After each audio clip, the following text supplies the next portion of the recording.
In this video, I want to talk about the NAR lawsuit that a lot of people have heard on the headlines, the Sitzer-Burnett, and the settlement, and what that means for you. This will be an explanation of what it means for the market, what it means for a buyer, what it means for a seller. This video isn't intended to say, do you need a buyer's agent? Do you need to pay your buyer's agent? Do you need a listing agent? Do you need to pay your listing agent? I have lots of videos on those topics if you want to refer back to those as resources, but this is just a general explanation of the lawsuit itself. So the lawsuit we're referring to, which is NAR and a few other brokerages were named as well for Sitzer-Burnett, is a class action lawsuit where essentially the claim was that real estate agents were price fixing. The real estate industry as a whole was steering buyers away from homes that were not offering the same commission as some homes that were offering a higher commission. The settlement is at its core intended to stop advertising of commission so that real estate agents won't be biased towards one property or the other based on the amount of commission that's offered. So you've probably heard a lot of the rumors. Probably the two biggest rumors would be that a seller no longer has to pay a buyer's agent's commission and that a buyer now has to pay a buyer's agent their commission. And that's simply not the case. That is not part of the lawsuit. That is not part of the settlement whatsoever. And I'll talk a little bit more about it in a second here. But what has changed is the fact that you cannot advertise what a buyer's agent commission is in the multiple list. You can advertise or display where that commission, what that commission will be in websites and other places, just not in the multiple list currently. That is what is going to change, and that hasn't changed yet. That will change. That's a change that's supposed to happen in July. When it comes to commission, it has always been negotiable. The seller doesn't have to and never has had to pay a certain percentage to a buyer's agent. So there's a lot of headlines out there. Most of them are very misleading. And the simple answer to what's changed is not a whole lot. What's changed is where you can display the amount of commission that a seller is offering, and you can no longer display that in the multiple listing service. That change is supposed to take place in July of 2024. What hasn't changed is the fact that a seller and a buyer's agent can negotiate their commission. That's always been the case. Commission has always been negotiable between the listing agent and the seller, as well as a buyer's agent and their prospective client. This will open up more conversations. This will open up more transparency, in my opinion,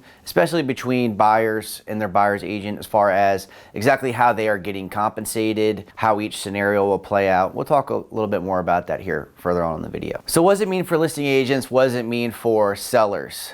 What it really means is that a listing agent and a seller, just like every other part of the transaction, really need to come up with a strategy and really have a candid conversation about why they are offering compensation to a buyer's agent, how much compensation is appropriate to offer a buyer's agent. And I don't think it's a one size fits all. I think that every situation should be thoroughly explained, thoroughly understood, and have a reason for, hey, this is why I'm paying this amount, this is why we're offering this amount, and this is the results that we expect that amount to deliver for you. And for example, if you have 10 offers on a property and you offer maybe just a hair less than you would on a property that's a ranch or something that is a very unique property, there's a good reason to have that conversation and say, well, am I really going to get that money back if I offer this percent? Is the result that I'm looking for really going to happen if I do this versus this?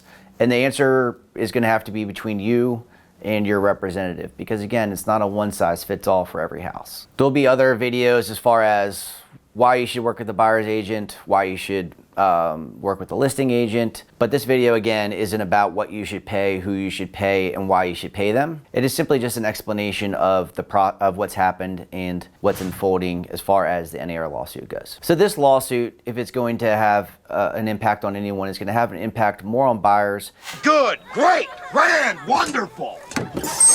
And potentially buyer's agents as well, more so than just about anybody else. Now, keep in mind, currently, what we are seeing is mostly optics, mostly headlines. Nothing has actually changed. And if it does change, it'll change in July of 2024.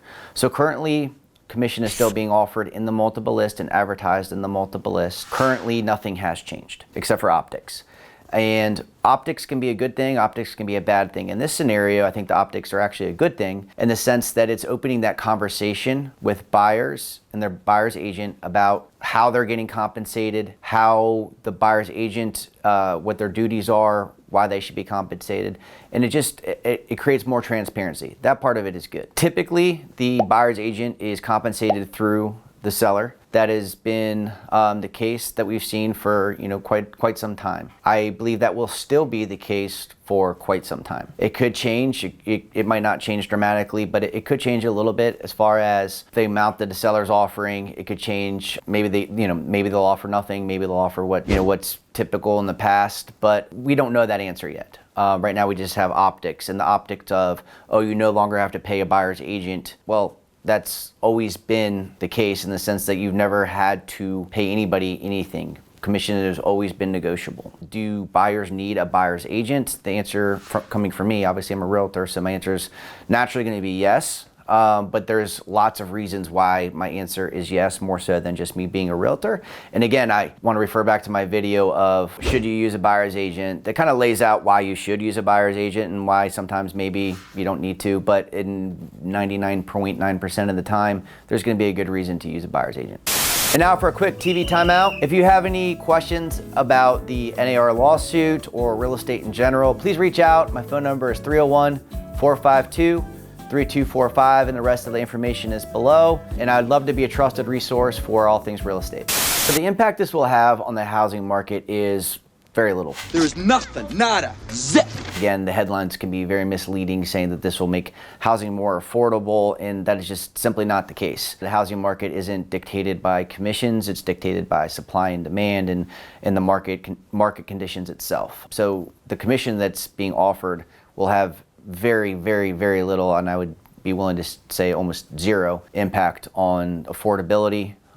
Very little impact on the actual price a house sells for. Because at the end of the day, a seller wants to sell a house for the most amount of money. A buyer wants to get the house naturally at the least amount of money as possible. But the buyer's main goal is to get a house. The seller's main goal is to sell the house with the best price and with the best terms. So the pricing of a house is not going to change whether or not you are compensating a buyer's agent X, Y, and Z. That is still going to be driven by market conditions. So one adverse consequence that I could see is a lot of buyers going unrepresented in the future. If a buyer in their mind thinks that they're saving on commission, and that could be because whatever buyers buyer's agents they've been speaking with haven't been able to demonstrate their true value and why they are needed along this process. Some buyers, and most likely through no fault of their own, may choose to go